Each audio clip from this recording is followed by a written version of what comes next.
Hi, everyone in the back journey. Yeah.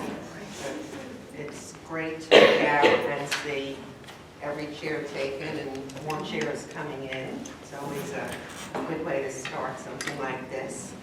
Welcome everyone.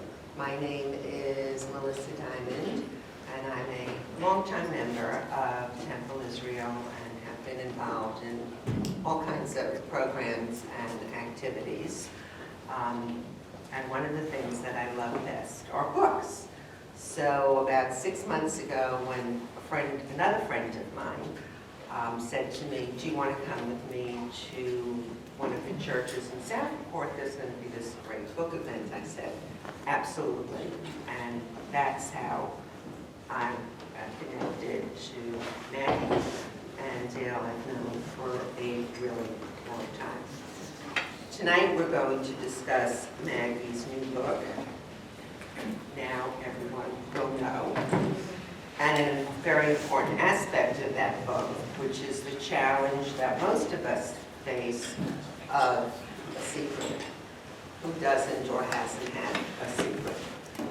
Joining our discussion is celebrated psychologist Dr. Dale Atkins, who many of you know from her years at Temple Israel, or perhaps you recognize her from appearing on the Today Show, where she was a frequent guest.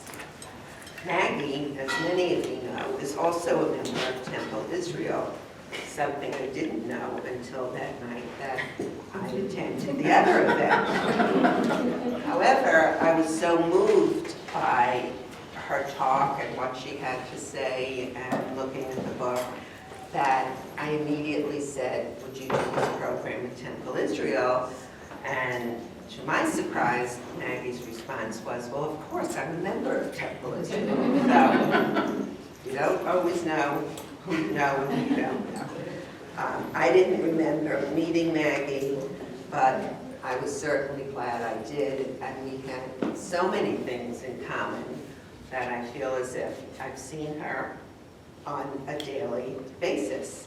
And as I read her book, there was even more that I know. Her mom worked for a well-known University of Pennsylvania psychiatrist named Martin Seligman. Martin Seligman was a client of mine years after her mom worked with him, and many other such coincidences. In any case, Now Everyone Will Know tells the story of how, as a young mother in Hoboken, back in 1990, only weeks after giving birth to her second child, Maggie's husband John became gravely ill, as it turns out, ill with AIDS. Immediately, Maggie was hurled into a combined state of shock, postpartum depression, fear for her life and those of her children.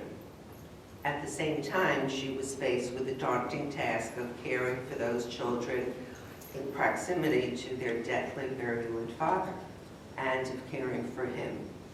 Worse yet, as if things could get worse, Maggie felt she was forced to keep John's disease a secret. Don't forget, this was 1990, not the 2000s, and this was a terrible secret for everyone at the time. In New York City, San Francisco, LA at the time, hundreds of thousands of people, but most of them gay men, were ill and dying from AIDS. Mortal fear of the disease was rampant. Anyone visibly ill, not to mention openly homosexual, was subject to stigma. Maggie feared the stigma for her children and herself, not to mention for John as well, who, afraid his disease would out him as a homosexual, and so was in complete denial. According to John, as the title of Maggie's book conveys, no one could know. Unlike most of all, most of the people lost were gay men, men without wives or children. Maggie was one of the very few women and mothers at the time affected by AIDS. Feeling essentially alone after her husband soon died of AIDS, she held tight the secret of his illness and of what happened to her marriage during the 2 decades she raised her kids, afraid to even mention for fear of being asked the eventual question, how did he die? When each of her children grew up and graduating from college, surprised her by wistfully mentioning the father they never knew. Maggie began to think, they're asking, is it safe now to begin to try to bring him back? At the same time, she looked up and saw a changed world, one of people coming out and declaring their differences, of releasing themselves from their imprisoned secrets. Maggie knew then it was time to release herself from her secret. She began to write, she began to speak, she began to tell the truth, to tell her story. In doing so, she hoped she would not just free herself from the imprisonment of her own secret, of John's secret, but also ideally to inspire others. If you haven't read the book yet, and for those who haven't, there are books in the back available for purchase. Maggie's story is some story. Someone who agrees is an old friend of hers from Hoboken, the actor Tony Goldwyn, who recently said about Maggie's riveting book, familiar as I was with Maggie's story, nothing prepared me for the transcendent power of now everyone will know. Maggie's unflinchingly honest memoir of loss, grief, and ultimate triumph of self-discovery is a book for anyone affected by the plague of AIDS, anyone who has struggled to process grief and make sense of the bewildering randomness of life and death. I wholeheartedly agree, and he is on my favorite TV show. I had to bring that in, sorry. Scandal. Appropriate. Yes, very appropriate. I wholeheartedly agree and am delighted that Maggie is here with us tonight to talk about her book and the challenging issues of secrets in our lives. I'm also delighted that Dr. Dale Atkins is here tonight to lead our discussion. Dr. Dale, as she is widely known, is a licensed psychologist and the author of 6 books on social and relationship issues. As mentioned, you might have seen her on the Today Show and also on CNN, where she is a frequent commentator. Dale is also a contributor to Now Everyone Will Know. Dale will now begin our program, and I just want to thank Maggie and Dale for the honor of having a little piece of this. Thanks, Missy. Well, first of all, thank you everyone for coming tonight. It's really an honor for me to be here and seeing old friends and being in a space that has a lot of meaning for me personally. And my history with Temple Israel runs pretty deep, as many of you know.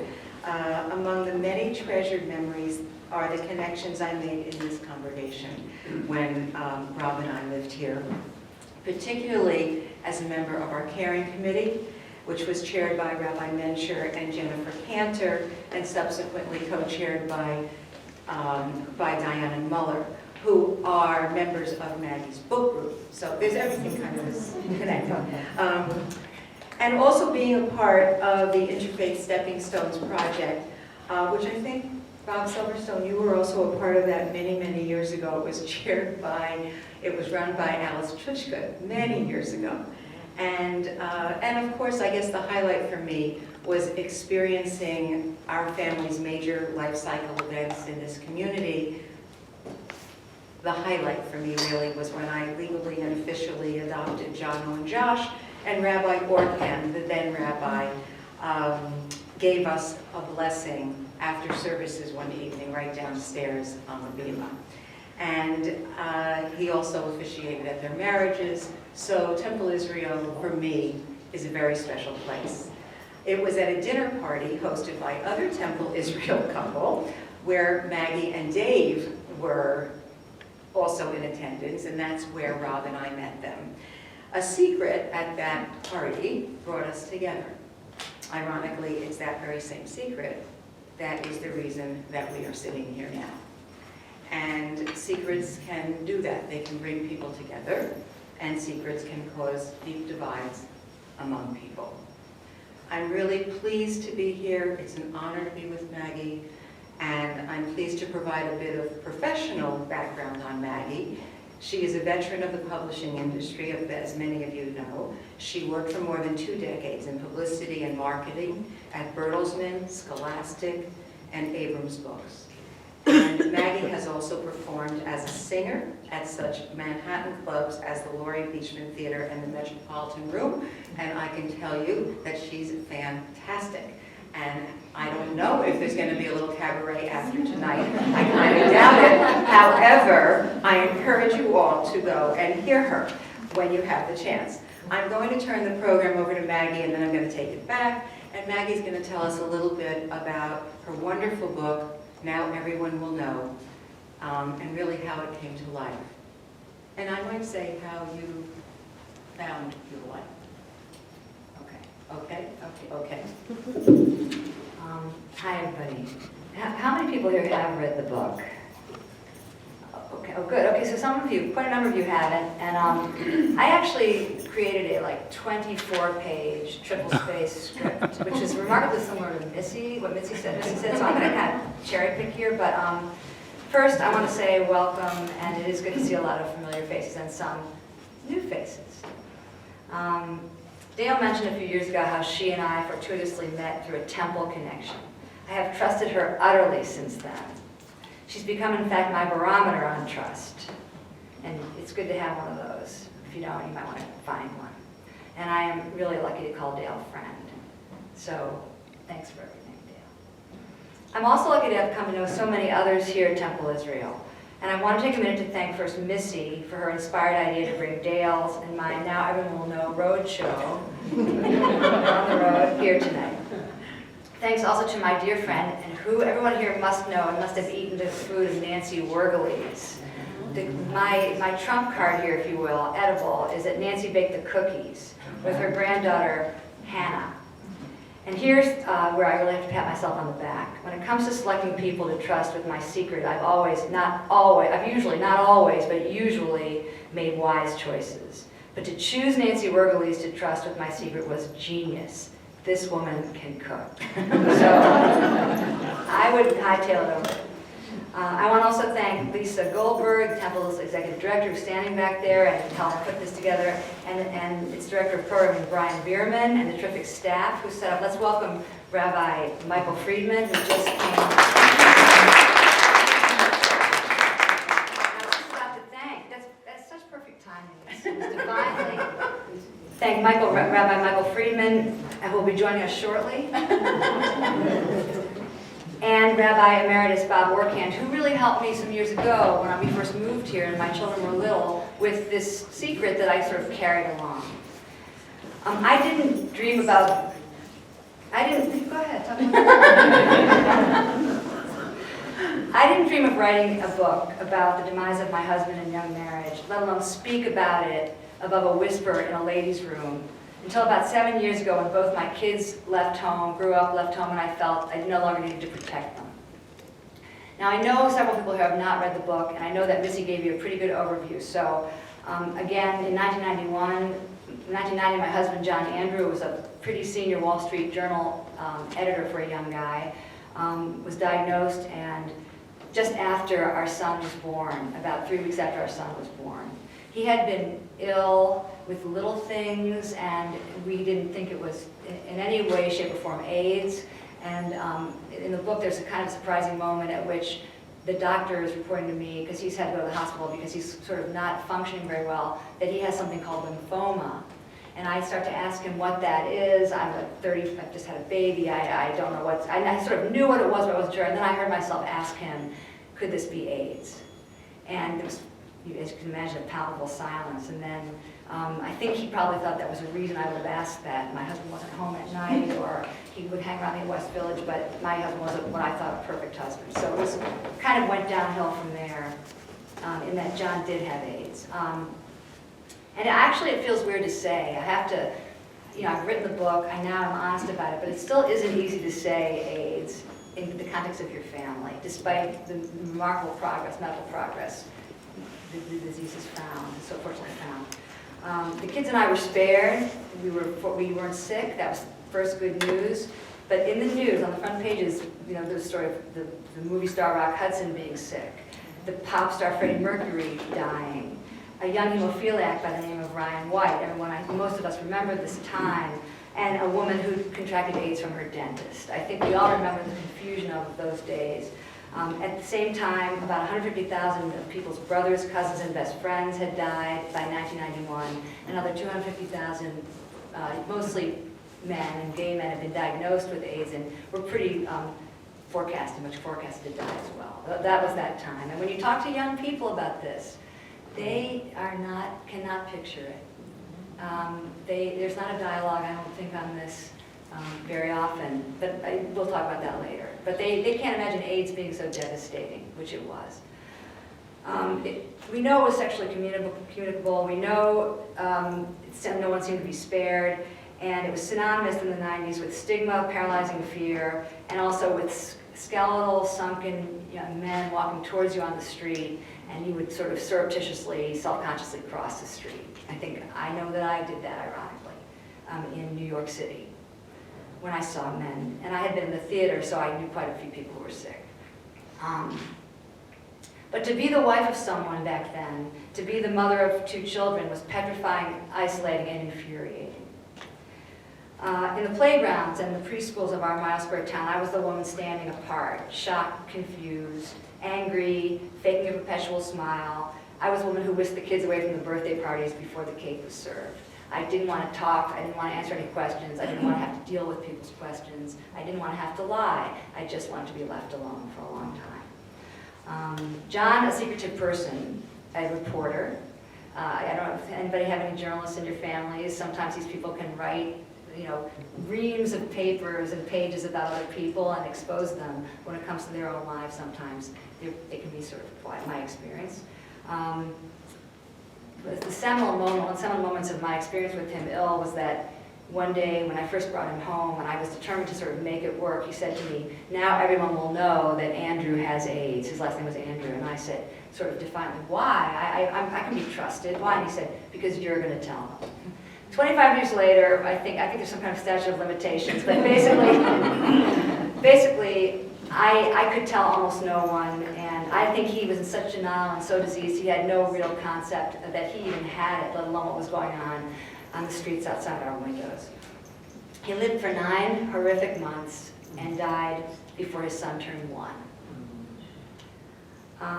And except for telling the truth to medical professionals, certainly clergy, educators who I thought really needed to know, and some hand-picked confidants, and some of John's colleagues who knew anyway, I really keep his illness an ironclad secret for about 2 decades. And people say to me, "Oh, come on, you told me at Starbucks in 1980, whatever." But or not like 2002, we were in Starbucks and you told me.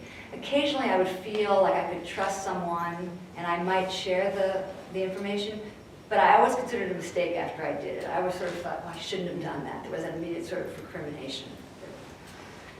We tried to make life as normal as possible as I choreographed it. We had a dog, we had a puppy, we had a white picket fence, we moved to the suburbs. I met Dave Evans over there selling books, who was a fabulous pinch-hitting father, and life kind of went on. And at the same time, I had nothing to do with AIDS as it evolved. Anything of the movement, anything of the grieving, anything of the galas or walks. Though I certainly could have used community. And I have to say that now that I have found a community, because I have joined some groups of mixed orientation couples, although I'm not in one, but I was, and AIDS is sort of crops up there too even today.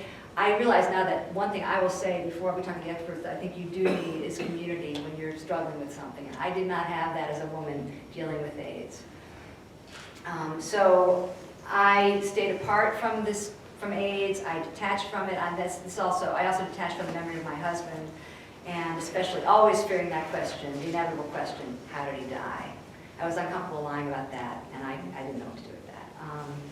And then, you know, not telling the truth, keeping the secret became easy. It's so much easier than trying to decide to tell the truth. And I went on for a while with that, but then also, as the years passed and I got older, and certainly the kids got older, it began to sort of, you know, seeping in was the idea that I didn't want to keep this a secret anymore. I didn't want to deny my narrative, my story. I didn't want to stop my conversations with people and talk and leave like a hole between when I got married in 1986 until, you know, whatever year, endlessly. Yes, I had been married. Yes, there was a father of my children. This began to occur to me, and about the same time, my two kids graduated from college, and each of them, and neither had known their father. One, my older child, her father died when she was 3. Mentioned their father at the point of their college graduations. My daughter had gone to his college and said, I looked at the class of 76 and said, where's my father? And my son had cried up on the podium at school in LA. And I thought, I think it's time. And I decided it was time to start to remember John. And I kind of danced around it for a while. I took some writing classes, I took some singing class. I would sing remember I sang the Who's, No One Knows What It's Like to Be the Bad Man Behind Blue Eyes. John had bright cornflower blue eyes, and this was sort of my way of, you know, the metaphor, the use of the metaphor.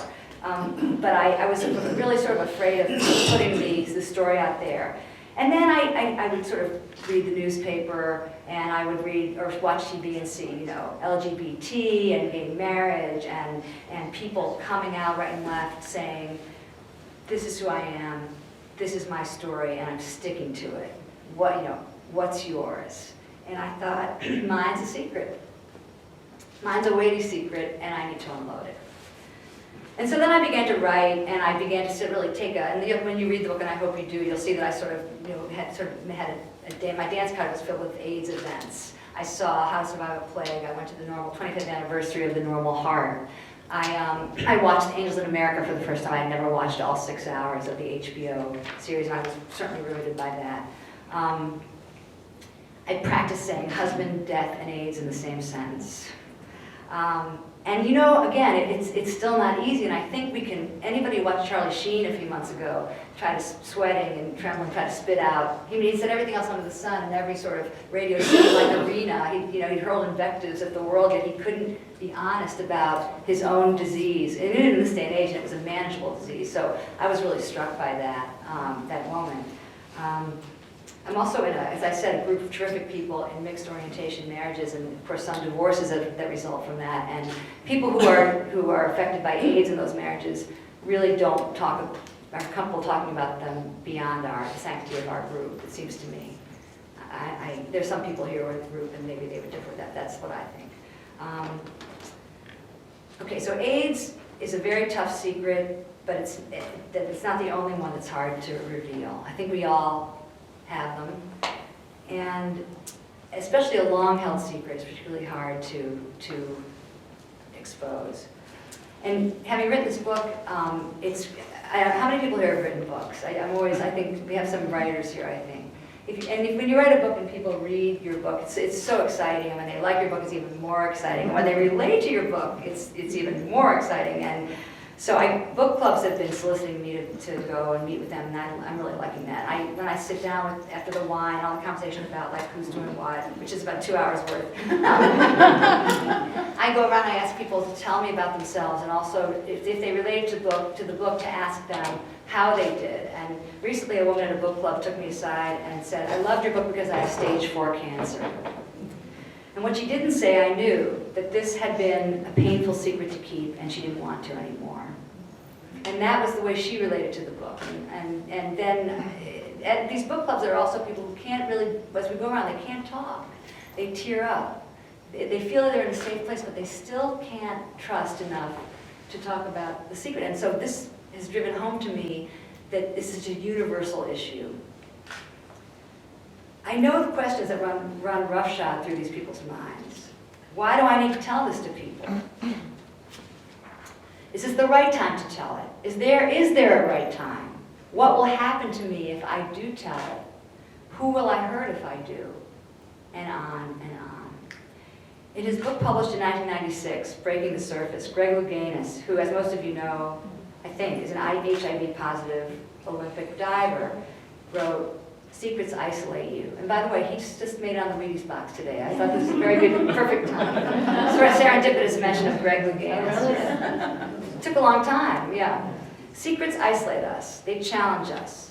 They can upend us. They can keep us in bed for days. They can shut us up for years. They can ruin our relationships. They can drive us to drink. They can drive us to worse. It doesn't have to be a secret remotely connected to AIDS. My story about that is just our starting point here tonight. I'll now turn this program back over to Dale and Rabbi Michael Friedman, who will talk to us from their expert perspectives about the challenging topic of secrets in our lives. Dr. Atkins, Rabbi Friedman, take it away.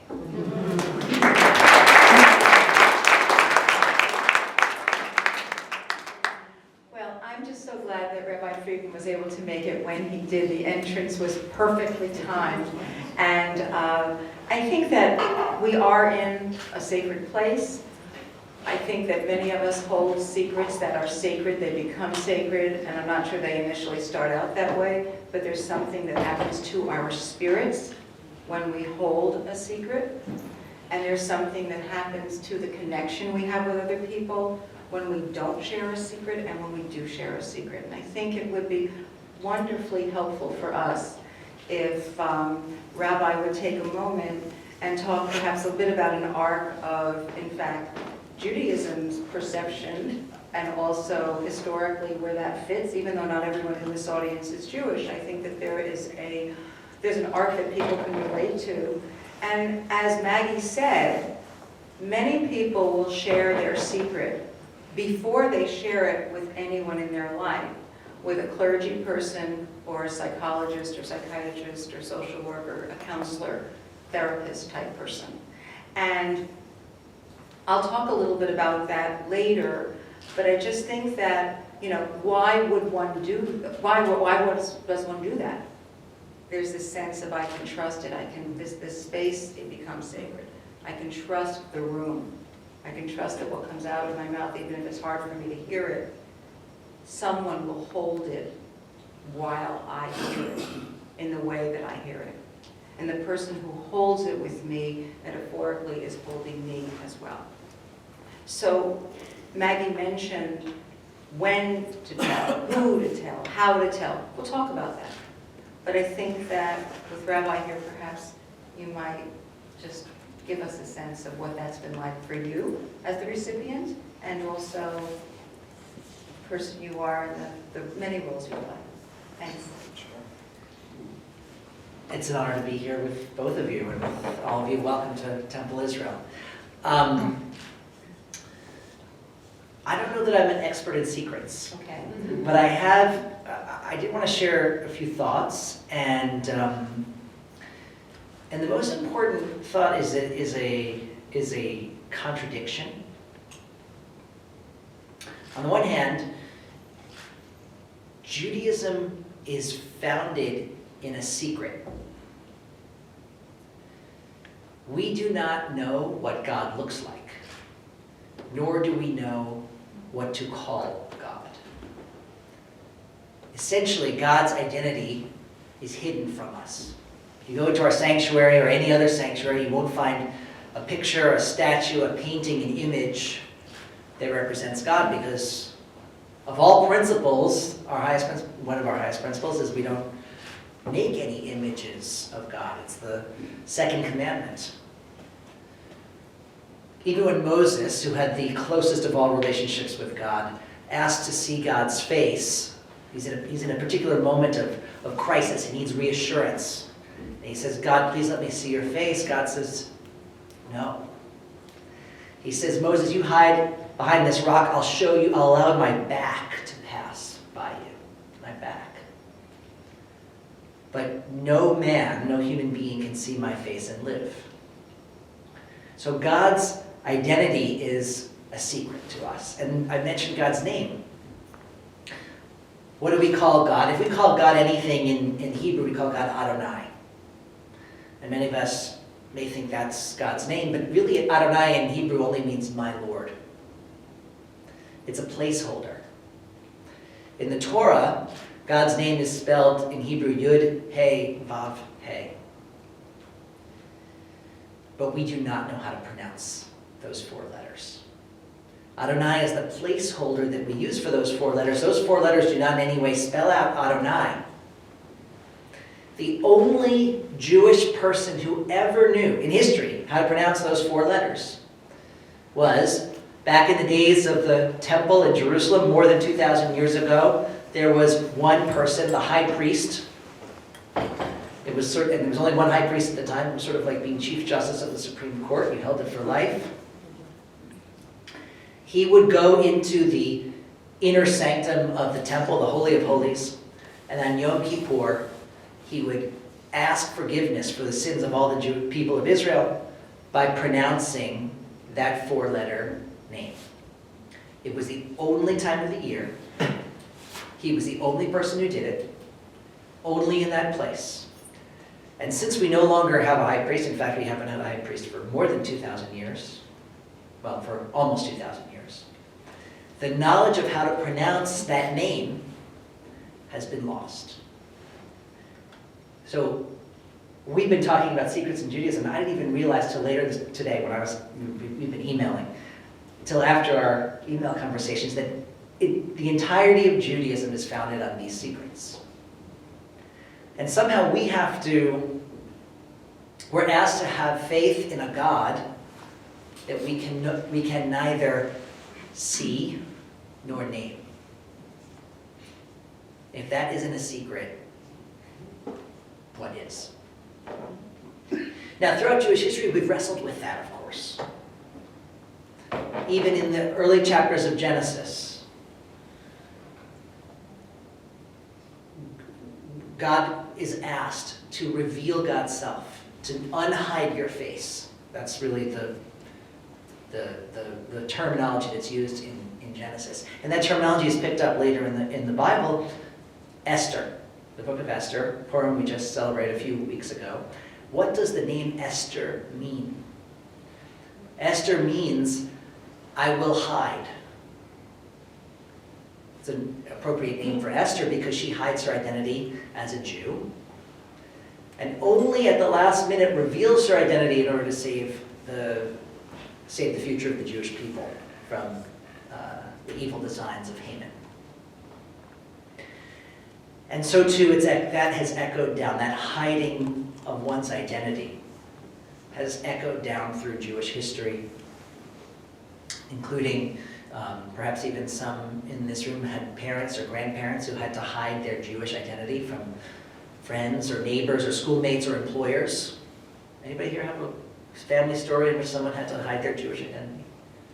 Maybe, yeah, a couple of nods. Holocaust survivors refused to talk about things for a number of years. Elie Wiesel is a hero to the Jewish world because he was really the first to write about, in a way that sort of struck the popular imagination, about the Holocaust. Night came out in 1959. It took 14 years after the end of the Shoah for someone to write about it in a way that got public attention and therefore made the Holocaust no longer a secret. So on the other side of the spectrum, right, so I said that there's this interesting dichotomy here, or another thing I realized today is that my own involvement in Judaism, my own engagement in Judaism I've told this story in a number of different ways, but basically I was dragged kicking and screaming into youth group when I was in 9th grade. The year was 1991.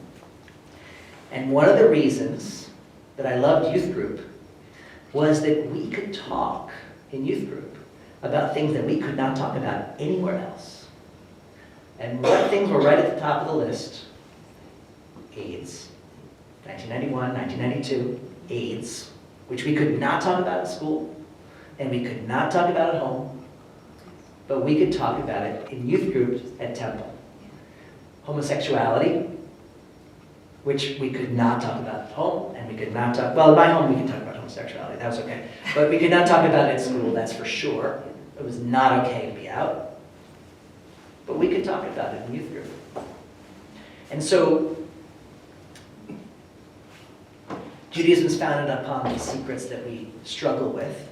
And yet for me personally, my door, my entryway into Judaism was this community that we call a youth group where we were able to talk about things finally, meaningfully. Excuse me.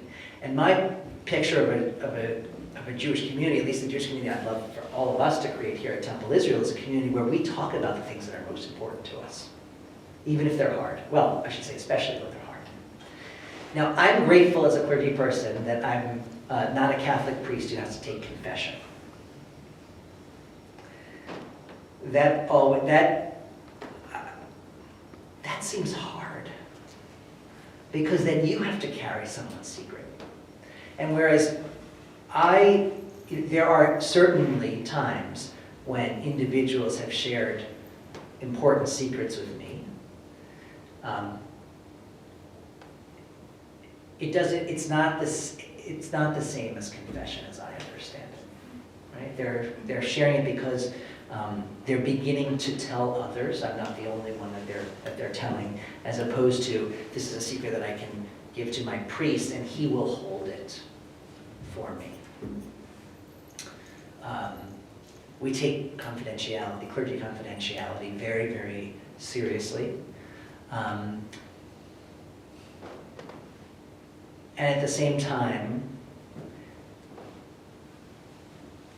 because secrets are so burdensome, I view part of my role as helping individuals become comfortable enough,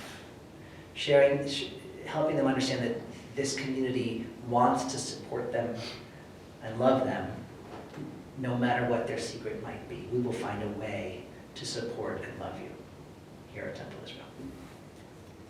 Thank you, Rabbi. I think that's a wonderful segue to, and bringing in Maggie's comment about the importance of community that she didn't have and now has found 25 years later. And that community has to be one where there's a lot of trust. And if someone tells someone something that's really important to them and changes their life, to be able to understand that someone is going to hold it, again, that image of holding information. What is the obligation of the person who is holding your secret? That's a whole workshop, by the way, of what do you do when someone tells you something that you don't necessarily want to know. They need to tell, but you may not need to know. And then you know it. And then what are you supposed to do with it? And it can be extremely complicated and affects the relationship. But you kind of say, I'm not going to let this affect the relationship. So then what do you do with the thoughts that you have about the secret? The secret that someone may have shared with you that perhaps they had an affair, or perhaps that they did something illicit in business, or perhaps that they went to jail, or they have a child somewhere. There are lots of secrets that people have. Every family has its share of secrets. And every person in a family has his or her share of secrets, some of which they share with some family members, but not other family members. Now, not every secret is a bad secret. There's a wonderful, wise person in this audience tonight who, when she knew that we were going to be talking about secrets, said, I think that you have to have some secrets. It's very healthy. And in fact, it can be. For many people, however, holding secrets are often connected in their own minds with shame, with guilt, with embarrassment, with something that they feel they are going to be judged about by someone else. That somehow their character is going to be at issue. That if they were to tell someone, perhaps a spouse, something that they didn't tell them for 15 years or 20 years, that now, what does that mean about the nature of the relationship? But I thought you were an open book. I thought I knew everything about you. Now you tell me this, what else are you not telling me? What else do I have to be concerned about? Why did it take you so long? Did you not trust me? So it's complicated. It's very complicated. They have to do with privacy issues. They have to do with trust, openness. My perception of openness is different from your perception, which is different from yours. Someone can say, but you can trust me. You can tell me anything. I'm not so sure, because you told me something about somebody else that I wouldn't want to know. I wouldn't want to be the person that you're going to tell somebody about me to. I don't know that I can trust you. I'm not really going to tell you that, but that's what I'm thinking. So I think that we have to pay attention to what we tell, when we tell, how we tell, and if you will, just maybe take a breath and think about a secret that you held, and whether or not you told it, when you told it, if you told it, what the response was, whether you felt good about it. Maggie said, I did tell this person, I wasn't so sure I should have done that. So kind of once the cat's out of the bag, you want to stuff it back in sometimes. Or the cat's out of the bag and then somebody else decides to share your secret. Do they have an obligation not to? Did you make them promise? Did they honor the promise? Oh, it's been a while. You know, I'm going to tell my husband. He knows everything. He's not going to say anything. Well, I didn't tell you to tell your husband. I didn't tell you to tell your sister. So it's complicated. I think that Maggie shared that she decided to tell her kids at a time when each of them was in the cusp of their own adulthood. They were graduating, and that period of college really resonated, not only because Caroline's father, yes. I actually told my kids when you're right, Dale, they did talk about their father together when they very rarely talk about that. I told them when they were each 5. I'm sure that's something people are wondering, did you tell your kids? Yeah. And because that was the age at which I thought each could understand the concept of this disease, that you could not, here's why you can't tell people. And there was an incident, and it's in the book, but why not? There was an incident, my kids went to a terrific public school in New York City, and they read the book by Jean Montesami Ash that she made for her daughter Camera about Arthur Ashe, who died of AIDS. And at which point my daughter was 5, said, my daddy died of AIDS. Clearly she knew. Kids pick up, whether I had actually before then articulated this. And then the teacher, who was very sensitive, and I discussed the best way to teach Caroline and her brother how to handle this. It's an issue for a lot of people, and I think that's probably a question and answer thing. What should you tell kids? When do you tell kids? And how do you tell kids about a secret in a family? I also want to say one more thing.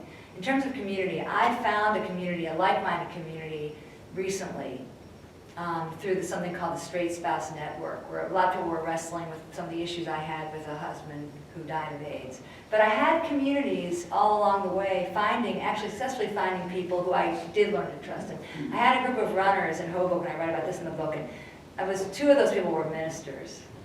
And one of them is Robin Hodgkins back there is the husband of Peggy Hodgkins at Trinity Southport Church. She was my friend.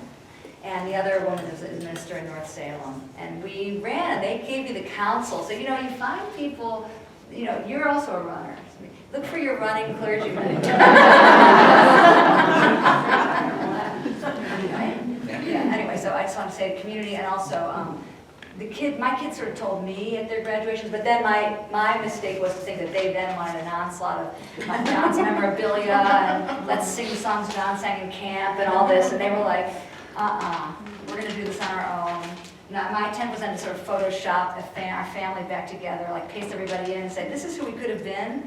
And they were like nothing doing. And I had to learn to respect that and realize they were right. We didn't share the relationship of a family with John. He was my husband, but not really actively their father. So I've learned a lot from this. And anyway, okay. Yes, Rabbi, I think you wanted to say something. No. Okay. So if you all thought of a secret, I can't really remember that.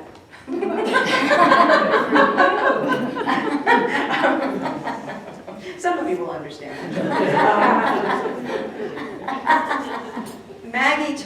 Maggie's children talked to her around the graduation time. Evan Imber Black is a marriage and family counselor at the Ackerman Institute. She has very, very strong feelings about not doing this around very significant life events. Yet most people do share their secrets around major life events.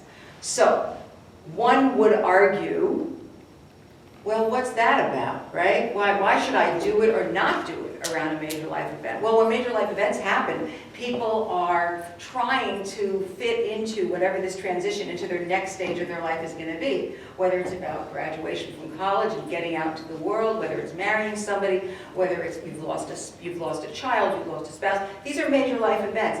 That's when people get together. And that's also when many people's resistance is lower. And they want to connect. They want to connect in a very human level. And they don't want there to be barriers. So there are a few examples. Perhaps you thought of some. If you care to share any, feel free. If not, that's more than fine, whatever you're comfortable with.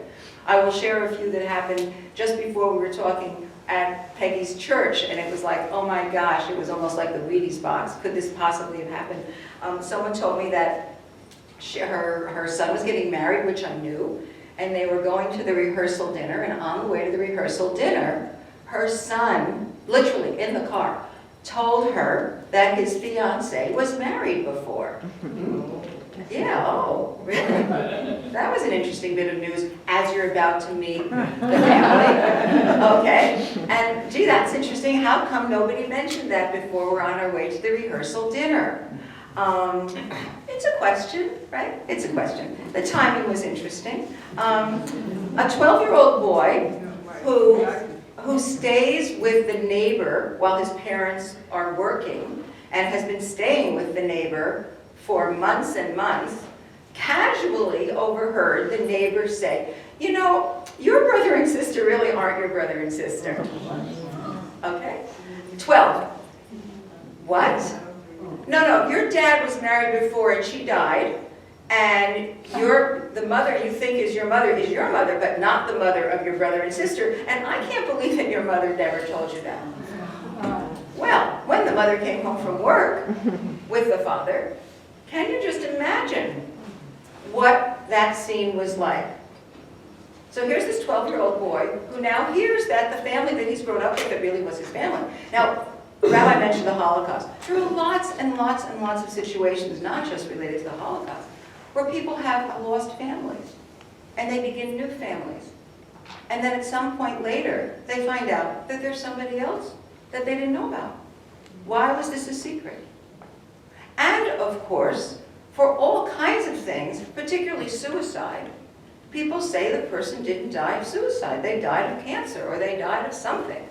So then you have a family that is then, as 5-year-old children, this is my story. This is the family story. But gee, that's really not the story, because somebody's going to say, well, that's really not what happened, but that's what this is what we say. And many years ago, you couldn't say cancer. So my mother is an example of this. Not until recently, when I was asking our family history, my mother's 94, God love her, she said to me, I always thought my mother died of a gallbladder attack. It was pancreatic cancer. But nobody told her until she was much older.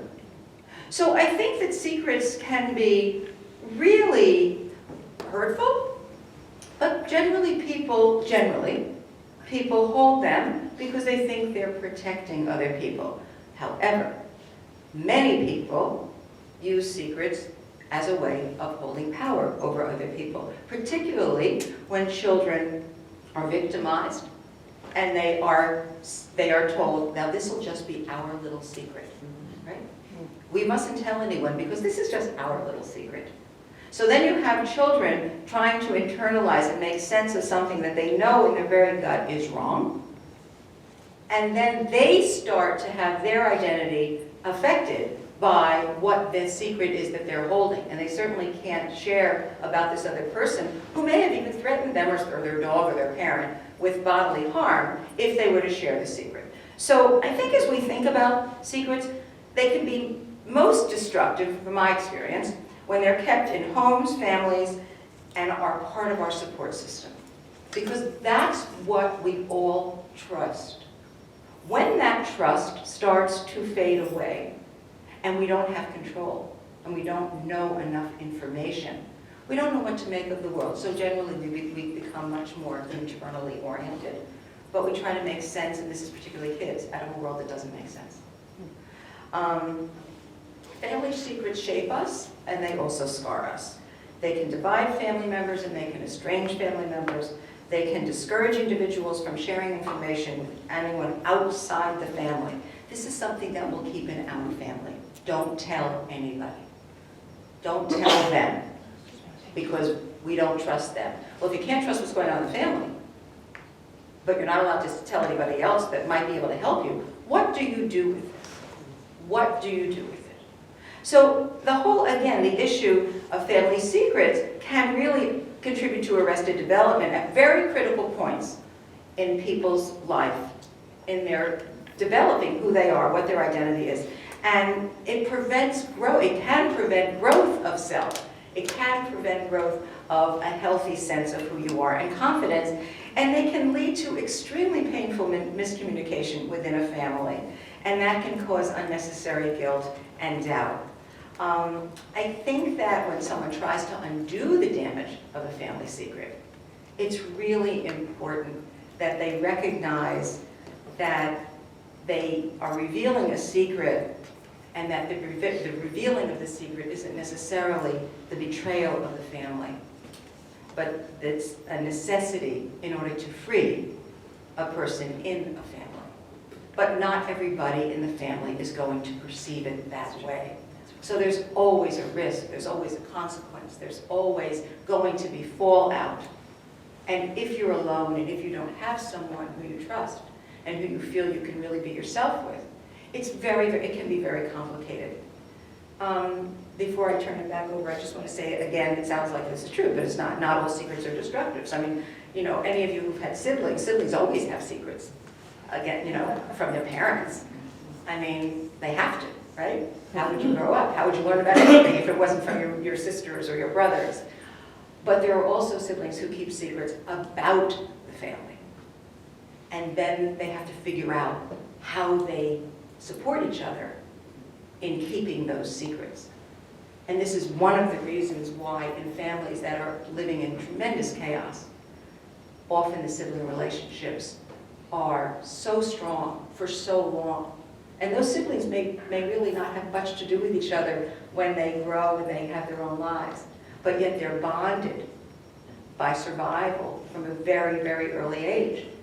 And their respective husbands and wives don't have any idea why they still feel connected to those people, but they are so bonded. And it was really for survival. Okay, so let's segue back into Maggie.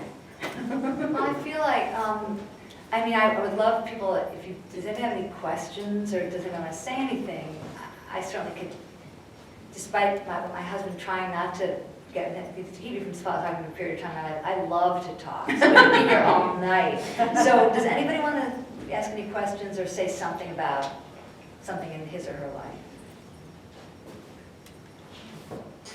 Yes, Betsy. So I should have really told you I was going to. That's okay. Is it time for plie? We have some part of my community are local ballet dancers, and this is from my home. Yes, it's time. Yes, Sorry. it is time for play. So I don't want to ask a question because I'm too late to hear the earlier part, but I just wanted to say how much I respect you for what you've done. Well, thank you. Based on, just picking up where Dale left off, it is a tough thing. I can't say that some of my family is that happy that I wrote this book. So just so you know, it was a decision I had to make. But I want to say on the flip side, a very positive byproduct of coming out with this information about myself is that I have a brother who I always knew was disabled. He's older than I am. And I don't know if anybody read the book by Andrew Solomon, Far from the Tree. So Andrew Solomon, if you haven't, has anybody read that book? Yeah, it's a very interesting book. He interviewed, I guess, hundreds of people, and there were sections on everything from deafness to mental disability to handicap and homosexuality. And I was a sibling of someone who my parents would never allow that there was anything wrong with my brother. He was slightly older, so I always knew there was. And so when my parents passed away about 10, 11 years ago in rapid succession, I, with Dave's help, it was a really big undertaking, had Bill tested for disability. And he was very willing to go, which surprised me because he'd always fought it. He didn't want to be different, and he was disabled. And it's not a secret for us anymore. And it was a little late in the game. This was another different time situation. I write this in the book sometimes. It was a different time in the 60s, 50s and 60s if there was so much too much inclusion. So Bill has a different life now. And I can go into that. I don't know if anybody has anything like this in their families, but I've had a lot of different situations to deal with. And the biggest, once I dealt with the biggest one, which was this, I was able to move forward and address some of the others. That was my experience. And despite some of the pitfalls that, quite honestly, some people don't want you to talk in your family. They'd rather you didn't. It's their story too. They, don't include them. Don't even do it, some people say. Or they might tell you to do it, they might encourage you, and then they sort of, it happens and they don't really want to, they can't accept it. This is hard in families. Some people perceive it as being disloyal, and disloyal to the name of the family, to the culture of the family.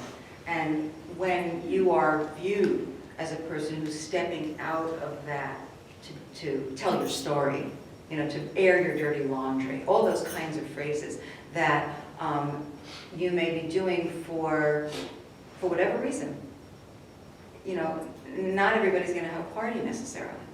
And their relationship to you will often change. I do want to say also that what I've learned from some of the people I've met lately is in a very changed world, in a very open, happily open world. There's sometimes a partner. There's a celebration justifiably of LGBT, but there's sometimes a partner in a marriage who is not, who's straight, let's say, for lack of a better term. And that person is not supposed to reveal. They go through very difficult divorces with the other person, and they're not supposed to say why they were divorced. The partner says, don't tell anyone, these are men and women, what I'm doing, or about my relationship. Keep it a secret. And there's sometimes going to become threatening. And so this is, in our world is much more fluid, and with that comes kind of people's untold stories. And I think that's been very hard for some of the people I know now. And if you talk about the situation you can be accused of being self-serving. It's self-serving to tell your story. Why do you need to? So there's a silver lining to change in society, and there's also the inevitable dark side. And I think you have to kind of, when do you tell your secret? What is the right time? The right time, I think, is when you need to. And you are going to end up you don't want to hurt anybody, so you try to do it as carefully as you can. I know that even writing this book, there's a book by Mary Carr about memoir writing. She has like 10, if anybody knows about those 10 rules, and some people subscribe to them and some people don't, but you try to hurt as few people as possible, because that's not the point. The point is to really, you want to tell the story to the best of your ability. And also what I did was I sent the book around to everybody I mentioned in it to get their sign off. That was, I felt like I had to do that. And all but one. The one doctor didn't wear a white coat. I wrote they wore white coats.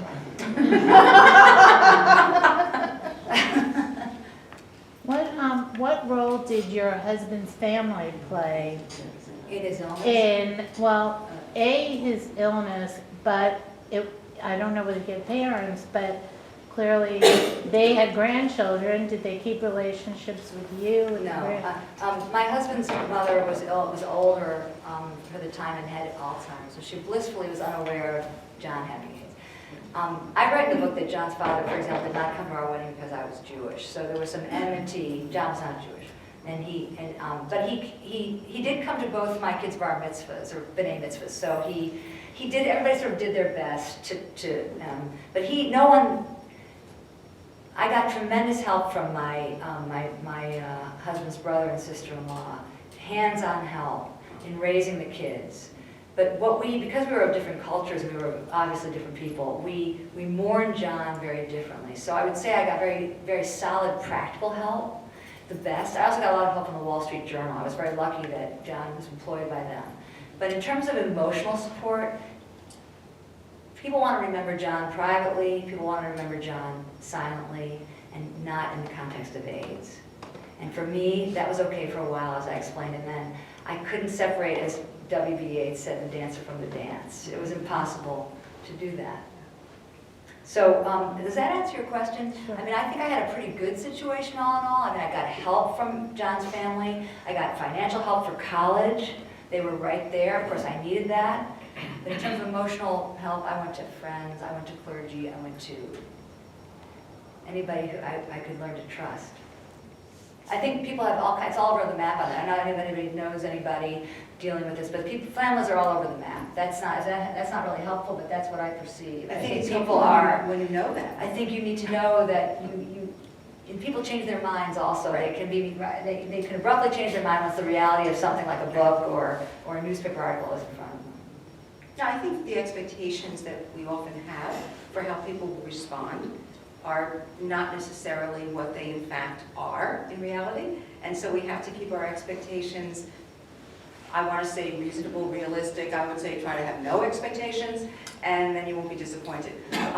People do change. We all change. I mean, you didn't want to tell the story, then you needed to tell the story. There are people who will say, why does she need to tell the story? I need her not to tell the story, or it's enough with the story. I mean, everybody's going to have their own experience of your experience. And I think Maggie's admonition to try not to be hurtful is very important. I mean, I think one of the first things people have to do, and probably why they tell therapists and clergy first, is the self-reflection. And I often see, and maybe it's just because of my chair that I sit in a lot, is people will tell me something to see what it feels like, as I said before, but then to help them practice how they might tell someone else in their world, and what that's going to feel like, what that's going to look like. And that can take years. It can take years. And understanding what it means to you, what it meant to you then, what it means to you now, what you think it'll mean to your family in the future. This is all very much a part of it. But again, I do believe it starts with being honest with yourself. And we all see things differently at different points in our lives. I do believe that keeping secrets, very, very serious secrets, can hinder our ability to be very intimate with friends and partners. I think when we feel we are constantly protecting a part of ourselves, that we're afraid that a part of ourselves will be revealed to be criticized, that comes along with shame, and I think shame paralyzes us. I think guilt about things helps us to kind of look at things and examine them and motivate us often to move forward, to move through something. But I don't think that, in my own personal experience, I don't think that's what shame does. I think shame really decreases the chances of our being able to be comfortable, ultimately, with the discomfort of what comes along with the secret. Does that make any sense? Okay, good. Yeah. I love the talk about shame, because I often think what I think of as the Fairfield County disease, which is perfectionism. Yes. And the wonderful book by Bruno Beneline, Yes. Good Enough Parent, but Yes. You Can't Be Perfect. And I remember doing therapy 30 years ago with a young woman who said at one point, I have this secret, I really need to tell you. No, I can't tell you. Mm-hmm. And that went on for about 2 or 3 weeks. Yes. And finally she said, okay. When I was younger, I took one of my older sister's sweaters. And she had been carrying that around with her. Yes. All this time, and it was so shameful to her. Yes. And then she went back, and a couple of weeks later, and I have another secret. No, I can't tell you. And again, and this was about a dream that she had had, and she was so embarrassed, so shameful that she had dreamt this. And what I think she needed to be reassured about was, among other things, we can't monitor our dreams. They just come unbidden. Yes. And you don't have to feel shame for that. It's okay. And I think one of the things that therapists do is by being non-judgmental and approving, it's okay to be human. Yes. If that's okay, we are imperfect. And I thank you, Bob, for bringing that up. I think we might be able to feel comfortable in that setting in a therapist's office or a clergy person's office, but maybe not sitting across the breakfast table from our mother or our spouse or our child, who we're afraid might find out something about us, and then their impression of us will change, and what would, oh my gosh, what would that mean? Yeah, Doctor, I don't know what you feel about it, but oftentimes when Marianne has shared a secret with me, what I've thought is,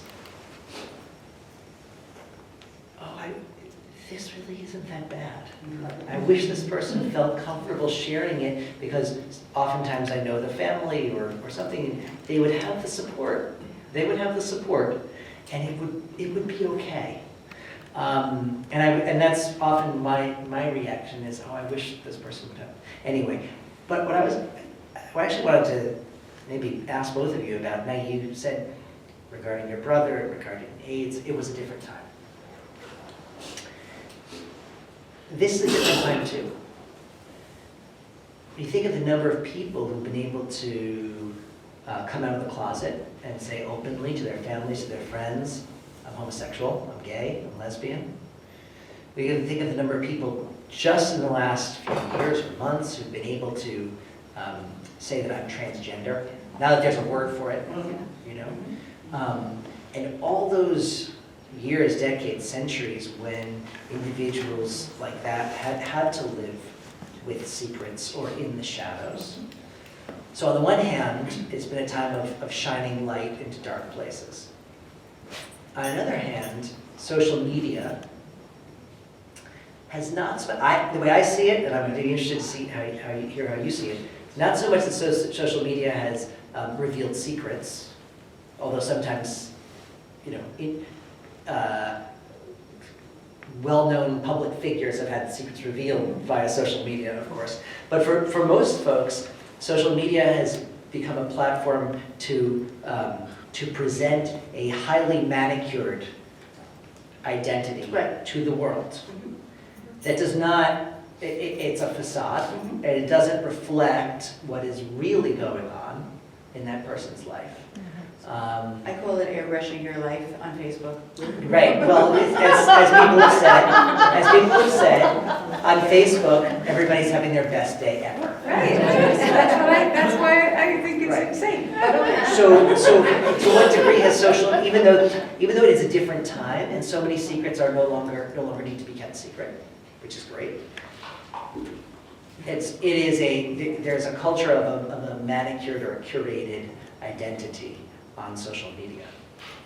Goes to what you were saying before about, you know, the perfection. And will I be okay enough if someone sees me as I am? Or do I only have to present this part of myself that is the quintessential manicured, perfect person? And I certainly don't know the answer of how we're going to deal with this, but to your point about, you know, yes, the light is being shined, but don't read the news today, by the way, about certain parts of our country that are still unable to shine the light, whether you can sell flowers or cake, make a cake for someone who's choosing to have a wedding with someone of the same sex. So we're not where we might be at some point. I think, in my opinion, that when people share their secrets, they need to be able to understand that their need to tell this secret has to trump what the result, what the consequence might be. Yeah? What about, instead of their need to tell the story has to trump the result, what about instead, if their need to tell the story is so important that they're willing to take the consequences of what happens, with the idea that they're telling that story will free up so many other people in the world who've gone through the same situation and are also willing to take the consequences. Yes, I thank you for clarifying The it. trunking way, to me, felt like the wrong way around. Okay, yeah. And I also think I think it's a whole thing where we're in a temple right now, and I like to think about how I'm a Christian, but I've been studying theology, so in the Torah, in the Old Testament, there's so many examples of the weak being the ones that actually bring strength to the community, right? I mean, it's from the very beginning.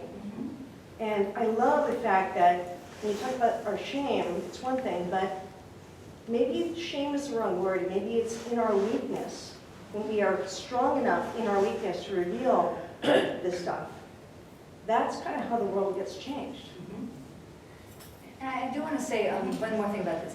You know, there are women, I was in one support group, which was it was in the village. I was lucky to find it in 1990. It was a group for HIV negative partners and wives of HIV positive husbands.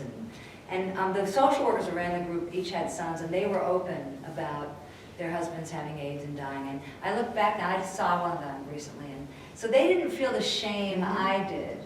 And so I'm not exactly, you know, I'm not a poster child for, oh, the truth is, it did take me a long time. Yes, I was absolutely protecting my children, first and foremost. And I think a lot of us would do that. But I also was very much, I was weak, I was ashamed, however you wanna, I was ashamed of my marriage, and I was ashamed of being chosen by a man who was ambivalent. I had a lot of these things going on. So the path was circuitous getting there, and it was layered. Do you know? So I'm very proud of getting there, but it does take a while, and you go 2 steps forward, 1 step back sometimes. Yes. Two thumbs up. You know, you spent a lot of time talking about a secret that you kept, and what about the fact that a secret was kept from you? Exactly. Well, which to me is a great irony, and I do write that throughout the book, that I was not told the truth. And I write about this, and I do have some friends who are journalists, because some of those people really were terrific to me, the journal people. And they never quite bought what I talk about, which is what I expect in a relationship, which is honesty. And I think it's an underrated, sometimes, quality or tenet, aspect of a relationship. We all, as we grow, we mature, in my opinion, in relationships. But I even when people in my house finish the ice cream and they don't tell the truth, I'm just like, come on. I'm sitting there, I am such to a fault about this now, because I can't. I'm on the opposite. You know, I'm like, tell the truth. But because I think that I was lied to, I was not told the truth. There was a secret kept from me. I also am sort of on the fence about how to regard that, as I've developed a good degree of forgiveness for John, because I think growing up in this country, if you were bisexual or homosexual, it was very hard to not be closeted. Very hard. At that time. Hard still, but, so yes, I was lied to, but there was a reason he did that too. So why don't we take a couple more questions about? There was the New York Times Magazine within the last 4 or 6 weeks had an article on work, and what we Yes. talked about Google, and we talked about the successful and the less successful groups of people, and we talked about one unsuccessful group, and then finally the leader of the group, who was an expert lead, said, because it had all been worked up to that point, and so he started the next meeting and said, you know, I need to say that I have stage 4 cancer. And there's quiet. And then a couple of other people shared some of their vulnerabilities. Yes. And subsequent to that, it was a much more successful group, because people acknowledged their vulnerability, they were not attacked for it, they were recognized, we're human, now we're together. And they weren't threatened. Yeah. Please. I read a book, oh, I'm sorry. No, you, Alan. Okay. I read a book some time ago that really affected me, and I hadn't thought about it in a long time until you start talking. And that was the guy by the name of doctor at Yale by the name of Newland. Didn't have many secrets other than his real name is Newland. We're no relation. But one of his first books, he wrote several books, and the first one was about his father, and about growing up, and he grew up in a Jewish neighborhood in New York. His father was nasty, mean, very mean guy, Eastern European, heavy accent, ashamed of himself, ashamed of his family. His son gets accepted to Yale, immediately changes his name, goes to Yale, and it was a great success. And he had an uncle who kept the secret from him, which he finally told him, and it was very impactful on the whole book. He finally told him, now that you're a doctor, you probably have figured out that your father had syphilis. and that's what caused his nastiness and everything else his whole life. It's a fascinating story. He's a good writer, too. Even if his name is Newell. Someone over here had their, yes. I was going to say that I still think alcoholism and drug addiction are diseases of embarrassment to the Yes. family, and yet the success of 12-step programs in helping those, and I've taken it one step further, an Alateen sponsor, because how I wish I work in the Norwalk school system, and how I wish I had that kind of program available to me when I was a teenager, Yes. that how different life would have turned out. And so, just as you're speaking, I think it's important for people who have had experiences to come forward to help those, because there's many in the situation who have the same experience. Absolutely. You raised this point, and I'm immediately reminded of a story I shared when you were at Peggy's church. When I was a young girl, a very, very close friend of mine used to play at my house a lot, and she always made up excuses why we couldn't play at her house. You know where this is going. Mm-hmm. And we went, and I never, ever, ever went to play at her house. And her mother was a nurse, and I knew her mother was a nurse. And when we were graduating from high school, we knew each other since we were 8. When we were graduating from high school, we had a graduation party, and she came, and I said, maybe your mom can come. And she said, no, my mom's working. Her mom was always working. And when we were 25, she called me up. We had graduated from college. She called me up, and she said, I'd like to meet with you. And I said, oh, that's great. And we did. And she said that she had a secret, and she wanted me to know that she appreciated how much she appreciated my family's welcoming her, because her house was always in chaos, and both of her parents were alcoholics, and she was beaten. She told me a whole lot of stories that were true. And she wanted to apologize for never inviting me to her house. And, you know, to your point, and to your point about, you know, if you had told it, you know, you could have gotten help, but she couldn't. How could she? How could she? And I agree with you. I think that to this day, people don't talk about a lot of things, because people are not going to be so warm and welcoming and open and say that's really okay. I mean, if you find out that the person you're going to marry has this in their background, you may think twice about, I'm not sure I want to marry you, so I'm not sure I want to tell you. And, okay. Thank you. Any other Did questions? anyone watch Downton Abbey? Downton Abbey, it was a really big moment when she has a child. I'm like, okay, no, I can't remember anything. But the sister who has a child out of wedlock, and she doesn't tell the very man she loves. And he's more upset about her keeping it from him. That to me was a great example of the power of not. That was not. She almost lost the relationship, and that was maybe that was a little bit Hollywoodized or Londonized or whatever. But it was really it was a lesson, I thought, about telling the truth. And I also saw the movie Trumbo. Trumbo was I saw it on a flight recently. I don't know if people saw that movie, but about the truth at the end. Yes. That he wrote those films. That he screenwrote those. Yeah. About telling the truth eventually. Yes. If I just can comment, Oh, wait. on where I said, you're right, even though light has been shown into dark places in certain aspects, it's certainly my experience in the Jewish community, there are still secrets that we do not talk about. Alcoholism is one, drug abuse, Sexual molestation. suicide, sexual molestation, for sure. And there are others that we could probably think of as well. So there's work to be done. That's for sure. Michael, you have a comment? Yeah, Maggie. I was just curious, like, what you think about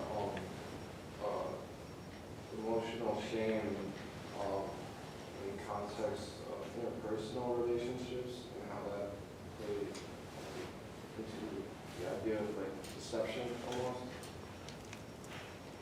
When one feels shame, Shame of their emotion for whatever reason, and they almost deceive another person.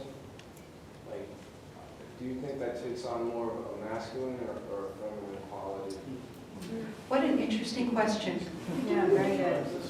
Um, At least in like, yeah, there's a comment. in an interpersonal sense of relationships throughout the In my opinion, and I open it to the other people in this room. Oh, yes, the question is, correct me if I'm wrong, when one feels a sense of personal, emotional shame, are you deceiving others in the relationships that you have with them? And do you think that's more? And is it more masculine or feminine quality? quality? I don't know if it's more masculine or feminine. There's a part of me that's saying that depending on our society, I think it might be a bit more masculine, that one feels one has to be strong and able to deal with everything, and not being able to feel confident and comfortable in a situation might bring shame, which you don't want to share with someone, that you may not be able to feel, one may not be able to feel that they can really show up for that relationship in the way that person, the other person expects. Is it a form of deception? I don't know if it's a conscious form of deception, but I think that when one isn't oneself, one is not open to the other person. There are lots of psychologists and mental health workers in this audience, and I ask you to weigh in, if you care to. It's a great question. I'm not that at all. I would just say that I believe it's a human condition. It's not male and female. Yeah. In the same way that God is, we call him God our Father, but if we're made in his mold, it's a human condition. Yeah. And both, because there are very strong women who are ashamed of things, and very strong men that are ashamed of things. We all feel And- shame. And weak women and weak men, they're Yeah. ashamed of things. I really feel that it's very much a Universal. human condition. It's Mhm. not just male and female. Yes. There was an article in the Times last week just about this topic. It said that boys actually, up to the age of 5, are much more emotional and Yes. sensitive than women, girls, but they talk about father saying getting shot just to be a man. Yes. And most men then start to change, they become boys, be tough, don't show emotion. And therefore, women, as they get older, have many more female friendships where they relate to, and men don't talk about. Yes. I don't just like you guys or anything. Yeah. You feel you're weak, or who knows, you don't know guys at that kind of level, Yes. so. So it's the socialization. Yeah, it is. Yeah. I think it depends upon the relationships that you cultivate. Mhm. If you cultivate relationships that are based on telling the truth and sharing the truth about what is going on in one's life, and going beyond the pleasantries or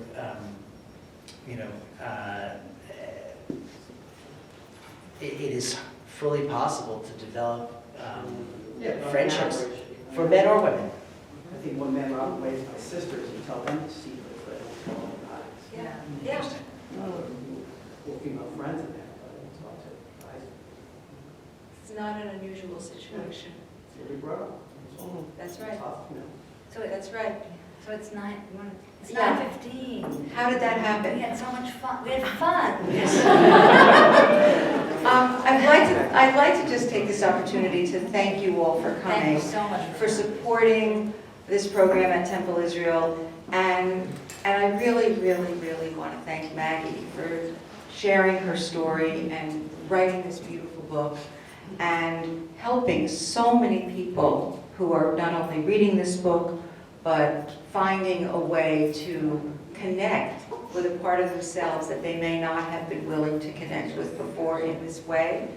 And I encourage all of you to read the book. I have shared it with so many people, and everyone I have given it to has thanked me and has passed it along to others. It's a powerful story. Maggie tells it in a brilliantly moving and poignant way. And it's a really good read, aside from everything else. So, what a story. What a friend. And Rabbi, thank you. You had many things on your plate this evening, and you really rushed to get here. We thank you so much. And Missy, thank you. And Lisa, thank you. everybody, thank you. There's wonderful cookies as Thank you.